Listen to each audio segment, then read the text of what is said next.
कभी ये सोचा है कि किसी की रोजमर्रा की जिंदगी पर सरकार के किस लेवल का सबसे ज्यादा असर पड़ता है? मतलब सड़कें, पानी, साफ सफाई, ये सब कौन देखता है?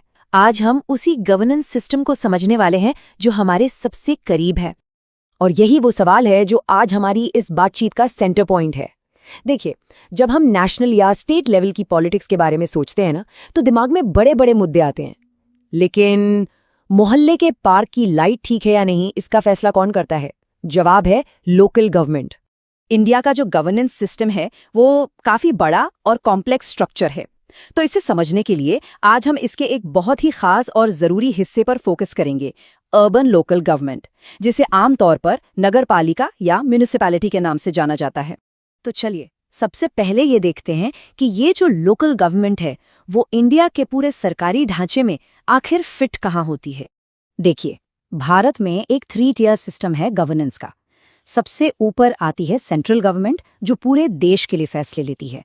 फिर आती है स्टेट गवर्नमेंट्स, जो अपने अपने राज्यों को संभालती हैं।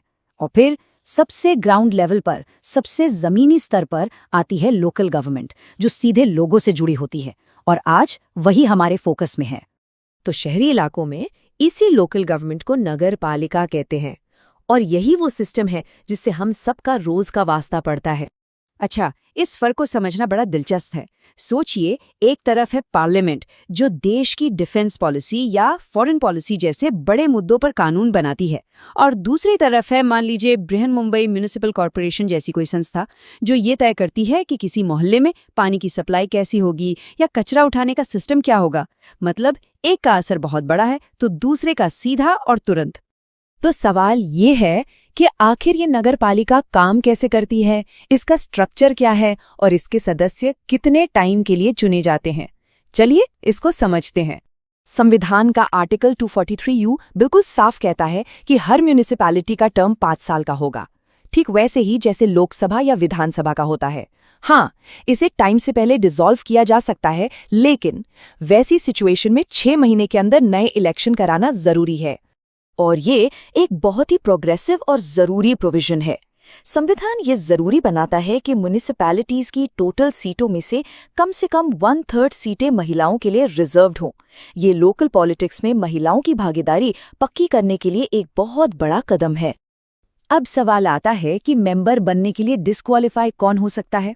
तो आर्टिकल 243V के हिसाब से अगर कोई व्यक्ति स्टेट लेजिस्लेचर के चुनाव के लिए डिस्क्वालीफाइड है तो वो यहाँ भी डिस्क्वालीफाई होगा। लेकिन यहाँ एक मजेदार ट्विस्ट है, किसी को सिर्फ इसलिए डिस्क्वालीफाई नहीं किया जा सकता कि उसकी उम्र 25 साल से कम है, बशर्त ये है कि वो 21 साल का हो चुका हो। ठीक है, स्ट्रक्चर तो समझ लिया, पर इन म्यूनिसिपैलिटीज के पास असल में पावर क्या है? ये क्या क्या काम कर सकती हैं और इन सब कामों के लिए पैसा कहाँ से आता है? देखिए, इनकी जिम्मेदारियां काफी बड़ी हैं। इकोनॉमिक डेवलपमेंट और सोशल जस्टिस के लिए प्लान्स तैयार करना, शहर की प्लानिंग से लेकर पब्लिक हेल्थ से जुड़ी स्कीम्स लागू करना, और हाँ, इन सबको चलाने के लिए प्रॉपर्टी टैक्स, टोल और दूसरे चार्ज वसूलने का अधिकार भी इन्हीं के पास होता है। अब जाहिर है, इतनी पावर्स और पैसे के साथ अकाउंटेबिलिटी भी तो जरूरी है। तो फिर ऐसे कौन से सिस्टम्स हैं जो ये पक्का करते हैं कि म्यूनिसिपैलिटीज सही तरीके से और डेमोक्रेटिक ढंग से काम करें? और यहीं पे रोल आता है स्टेट फाइनेंस कमीशन का। हर 5 साल में ये कमीशन म्यूनिसिपैलिटीज की फाइनेंशियल हेल्थ को रिव्यू करता है। ये तय करता है कि स्टेट के टैक्स का कितना हिस्सा इन लोकल बॉडीज को मिलना चाहिए और उन्हें कितनी मदद दी जानी चाहिए ताकि वो अपना काम ठीक से कर सकें।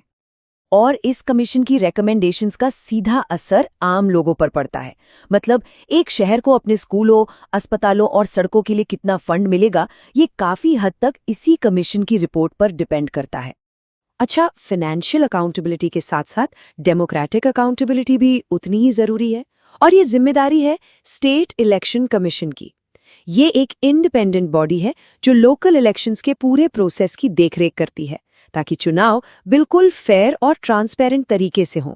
ये कमीशन, जैसा कि इस सिंबल से जाहिर है, असल में जमीनी स्तर पर डेमोक्रेसी का गार्डियन है।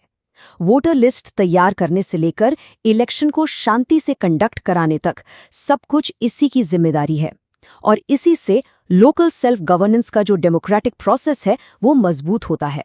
तो जब हम इन सभी कड़ियों को जोड़कर देखते हैं तो एक बात बिल्कुल साफ हो जाती है कि म्युनिसिपैलिटीज सिर्फ एडमिनिस्ट्रेटिव यूनिट्स नहीं हैं, बल्कि उससे कहीं ज्यादा हैं।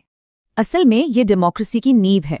इस तरह की लोकल मीटिंग्स में जहां नागरिक अपनी बात रखते हैं और प्लान्स में हिस्सा लेते हैं, वहीं डेमोक्रेसी के जो सिद्धांत हैं वो हकीकत में बदलते हैं। गवर्नेंस का यही वो लेवल है जो सबसे रियल और डायरेक्ट होता है। तो सबसे जरूरी बात यह है कि लोकल सेल्फ गवर्नेंस सिर्फ एक सरकारी ढांचा नहीं है, ये वो बुनियाद है, वो फाउंडेशन है जिस पर एक मजबूत और अकाउंटेबल डेमोक्रेसी खड़ी होती है। ये नागरिकों को अपने आसपास के माहौल और अपनी कम्युनिटी को शेप देने का सीधा अधिकार देता है। और ये हमें एक आखिरी और बहुत जरूरी सवाल पर लाता है।